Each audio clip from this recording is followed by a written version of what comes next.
Isso é muito importante também. Galera, vamos lá. Primeiro eu vou falar sobre a preparação do Flamengo para pegar o Fluminense. Como eu mencionei aí, não terá concentração. O planejamento, a programação é treino nesse sábado à tarde. Os jogadores serão liberados para eles, enfim, dormirem com os familiares, dormirem em casa. Vão se reapresentar lá no Ninho do Urubu pela manhã. Vai ter aquela famosa ativação muscular, almoço, aí tem o lanche da tarde, depois partiu o jogo no Maracanã, jogo marcado para 6 horas da noite. Cerca de 35 mil ingressos vendidos até o momento. A torcida do Fluminense está fazendo campanha para não comparecer ao jogo por conta dessa mudança, porque achou um absurdo a diretoria do Fluminense aceitar. Mas, gente, sejamos francos, a CBF já iria mudar de qualquer jeito. Ou o Fluminense aceitava ou aceitava. Para o Fluminense não foi ruim, já falei sobre isso, ganhou mais um dia de preparação, não entrou em rota de colisão com o Flamengo, que é seu parceiro na concessão no Maracanã, e a gente sabe que o Flamengo leva essa parceria nas costas, porque é o Flamengo que banca isso tudo. Porque se dependesse do Fluminense, a gente sabe que teria muito prejuízo. Então, no fim das contas, galera, foi bom para todo mundo. Bom para todo mundo e ninguém saiu prejudicado. O Flamengo foi mais beneficiado? Sim, isso eu concordo. O Flamengo faria se fosse ao contrário? Acho que não. Espero estar errado. Mas vida que segue, já foi feito e agora abriu um precedente para futuramente o Flamengo ajudar o Fluminense em algum momento. E agora vamos para o assunto principal desse vídeo, porque é a renovação de contrato de Bruno Henrique. Pois é, a informação que a gente publicou nas outras redes sociais em primeira mão. Flamengo e Bruno Henrique caminharam a renovação de contrato por mais um ano.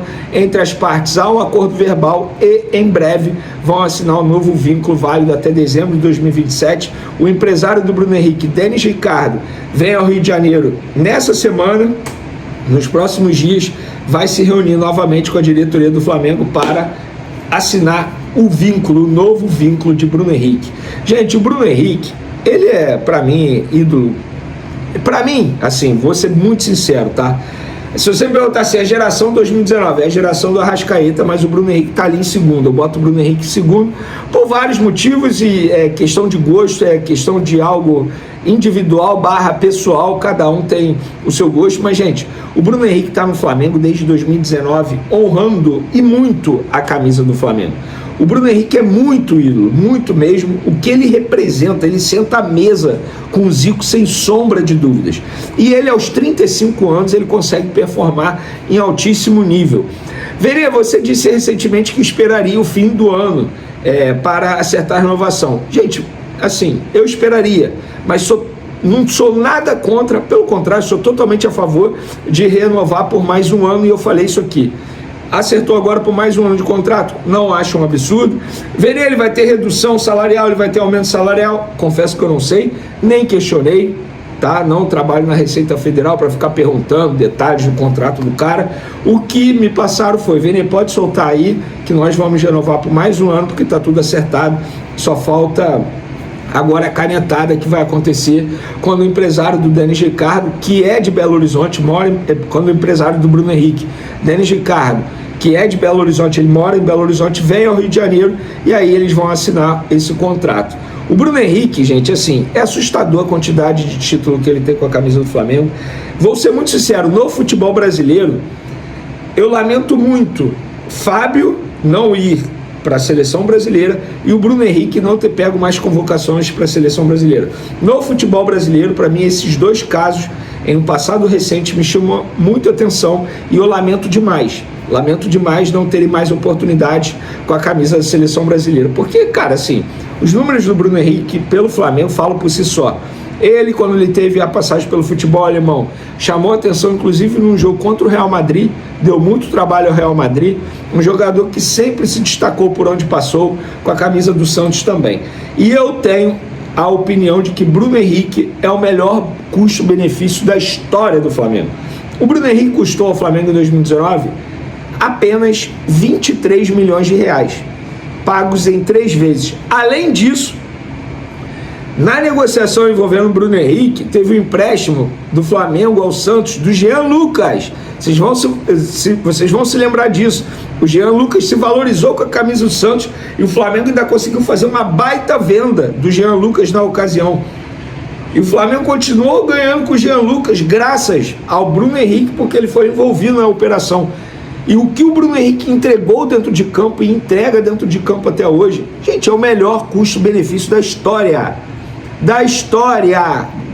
Não tem discussão. O Arrascaeta, na ocasião o Arrascaeta custou, sei lá, 16 milhões de euros. Então, o custo-benefício já é um pouco diferente. O Gabigol também custou alto. O Pedro também custou alto. O Bruno Henrique foi praticamente de graça. Obrigado, Santos. 23 milhões de reais apenas. E o Bruno Henrique, entre aspas, saiu chutado lá de Santos por conta de uma temporada ruim após um problema na vista. Vocês vão se recordar disso. E com a camisa do Flamengo, ele performa em altíssimo nível desde 2019. Então, é uma ótima notícia para o Flamengo, uma ótima notícia para você, torcedor rubro-negro, uma ótima notícia para Bruno Henrique, tá? Porque para o jogador vai ser importante também. O jogador recentemente chegou a falar que poderia pendurar as chuteiras em dezembro desse ano. Ainda bem que mudou de ideia e fica no Flamengo pelo menos até dezembro de 2027. Parabéns ao Flamengo, uma baita contratação, digamos assim, porque você ter o Bruno Henrique por mais um ano dá um certo alívio ao setor ofensivo do Flamengo, que a gente sabe que oscila bastante em determinados momentos, sobretudo na ponta esquerda, tá bom? Ele tem um problema no joelho, então ele não consegue ter sequência. Domingo ele estará à disposição? Talvez não. Se não estiver, não vai ser surpresa nenhuma. Infelizmente, essa que é a questão. Ele tem uma questão física que o limita.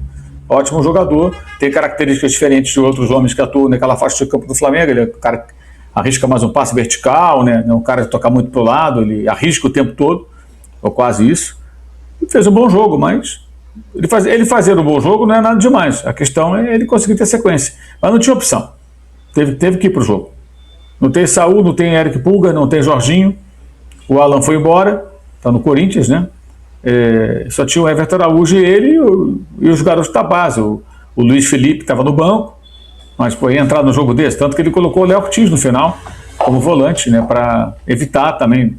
Assim, esses jogos são bons assim, para o garoto estar no banco, viajar com o elenco, né? Participar, mas para lançar, o jogo não estava definido ainda, né? Estava 1-0. Então, acho que ele fez certo. Sabe? No outro momento, ele pode ser que coloque o menino. Esse menino até é interessante. Ele e o outro que estava no banco, o Guilherme, o Meia, são jogadores da base que eu acho que, se bem trabalhados, incorporados ao profissional, eles já podem colaborar, eles podem ajudar. Bem mais do que o Pablo Lúcio, me parece. Luiz Felipe, que é muito falado, mas acho muito inexperiente, muito afobado, muito vaidoso jogando, sabe? Muito vaidoso. E teve uma expulsão dele no jogo agora com o Criciúma, meu Deus. Cara, tem que haver uma orientação para esses meninos aí. O Flamengo teve 2 expulsos agora nos jogos seguidos. Contra o Criciúma, ele reclamou com o árbitro, tomou vermelho, ficou rindo do árbitro, não entendi do que ele estava rindo. Você está expulso, está 2-0 para o adversário, você está rindo, cara. Né? Não sei se chamam a atenção para reeducar o menino, né? Uma crítica aqui absolutamente construtiva, por favor. E o Rian Roberto contra o Vasco fez um gol de pênalti, chutou a bandeirinha de escanteio com o símbolo do Vasco. Aí foi expulso logo na sequência, não sei se falou alguma coisa, mas enfim. Complicado. Aquela base do Flamengo, aquele sub-20 do Flamengo é complicada, gente. Complicado ali. Mas esses garotos, assim, talvez alguns deles incorporados ao profissional, ganhando, treinando, ficando ali convivendo, possam entrar num jogo, no outro. Mas ele não tinha opção, não. Não tinha opção. E se domingo, por acaso, né? Tomara que ele tenha condições. O De La Cruz não puder jogar, ele vai ter que botar o Léo Ortiz. Ele não tem outra opção. Ou vai ter que botar um garoto no Fla-Flu. Né? 2 garotos, Everton Araújo e o menino. Não vai fazer isso. Ou bota o Paquetá, né, Mauro? Do lado do Everton Araújo, talvez. Ou recuar o Paquetá, que também não me parece a melhor opção, mas enfim. Inclusive, para esse jogo, né, quando saíram os relacionados, e tinha o Luiz Felipe e o Guilherme, eu vi muita gente. Achei que fosse o Pablo Lúcio. Gente, o Pablo Lúcio ele é reserva no Sub-20.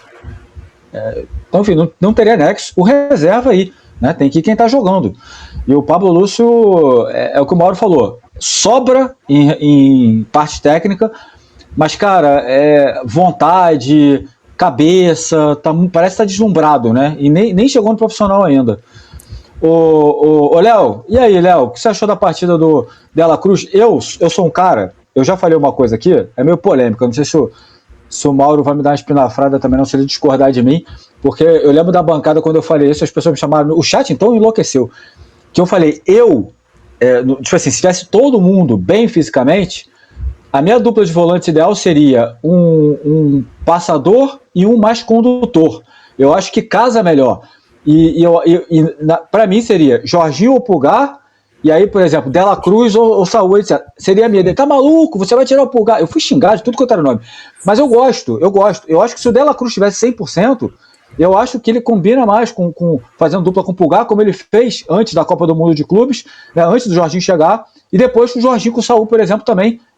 Me agrada mais, eu acho que fica mais dinâmico, né? E o Dela Cruz dá muito essa dinâmica. E o Mauro falou em relação à finalização, né? Dela Cruz deu uma finalização bonita também de fora da área contra o Cusco. Gostou da partida do Dela Cruz? Ainda tem uma expectativa dele conseguir ter uma sequência, Léo? Ou é difícil acreditar pelo histórico físico dele? Eu vou ser bem sincero, sou fã do De La Cruz, tá? Eu concordo plenamente, assino embaixo com o que você disse. Ele bem fisicamente teria a bola para ser titular desse meio de campo do Flamengo. Joga demais, né? Inquestionável tecnicamente. Eu acho que a questão toda aqui é clínica e física, que ele não consegue ter uma sequência, infelizmente. Eu sendo bem sincero, hoje eu não acredito tanto numa sequência constante do De La Cruz. Infelizmente, cara, falo isso com muita dor no coração, porque é um jogador muito profissional, um cara faz muito no V, né, na noite, é um cara realmente bem mais focado em desenvolver a carreira. Infelizmente, né, ele não consegue. Ele até tenta, né? Você percebe, às vezes, eu já vi alguns jogos ele irritado, acho que é com a própria limitação física e clínica que ele tem. Não deixa de desenvolver o seu grande jogo. E bem fisicamente eu concordo plenamente contigo. Não tenho medo de afirmar, ele estaria brigando e poderia ser titular tranquilamente nesse meio de campo do Flamengo, que tem jogadores de altíssimo nível, como você citou muito bem. O Pulgar, o próprio Jorginho, né, o próprio Saúl, que é um jogador também de muito boa qualidade, vai voltar, vai ajudar demais essa meiuca do Flamengo. Mas hoje acreditar numa sequência do De La Cruz é muito difícil. Me surpreendeu, acho até que surpreendeu o próprio De La Cruz, né, até o professor Buarque, né, com quem eu faço live todas as manhãs, falou um pouco sobre isso. Acho que ele se surpreendeu até com o rendimento dele, acho que acabou o jogo, falou, eu joguei isso tudo, né? Jogou muito bem, né? Até porque era dúvida, né? Como você disse muito bem, era dúvida de nem ser relacionado para a viagem, foi, né? Enfim, e fez um grande jogo. É um jogadoraço, Alan. Infelizmente, ele tem esses problemas, né, nos dois joelhos, né? A verdade é essa, e isso acaba limitando, né? E como o Mauro colocou... O Clube de Regatas do Flamengo decidiu se movimentar com força no mercado e estabeleceu como prioridade máxima a contratação de um lateral esquerdo, tendo Caio Henrique como principal alvo. A decisão surge em meio a um cenário que gera preocupação interna. As constantes lesões de Alex Sandro têm impedido uma sequência consistente, enquanto Ayrton Lucas apresenta oscilações de desempenho, levantando dúvidas sobre a estabilidade do setor, tanto defensiva quanto ofensivamente. Diante desse contexto, a diretoria entende que reforçar a posição deixou de ser apenas uma alternativa e passou a ser uma necessidade urgente para manter o nível competitivo ao longo da temporada. Internamente, Caio Henrique é visto como um atleta completo, com vivência internacional, forte presença no apoio ao ataque, qualidade nos cruzamentos e inteligência tática. Além disso, sua versatilidade e capacidade de atuar em diferentes funções pelo lado esquerdo aumentam ainda mais seu valor dentro do planejamento do clube. Outro ponto que pesa a favor do jogador é sua idade aliada ao potencial de evolução, fatores considerados importantes tanto para o presente quanto para o futuro do elenco. De acordo com informações do Bolavip Brasil, o dirigente José Botto, que tem papel ativo nas decisões do departamento de futebol, já iniciou conversas iniciais com os representantes do atleta para avaliar as condições de um possível acordo, incluindo salários, duração contratual e valores de transferência. A diretoria pretende apresentar uma proposta de contrato com duração de 3 anos, oferecendo segurança e estabilidade ao atleta. Agora eu quero saber a sua opinião de vocês. Caio Henrique será um bom reforço? Sim ou não? Deixe sua opinião no comentário. O melhor comentário eu vou fixar. Não esqueça de curtir o vídeo e inscreva-se no canal para não perder nada do Flamengo. Até a próxima e saudações rubro-negras nação.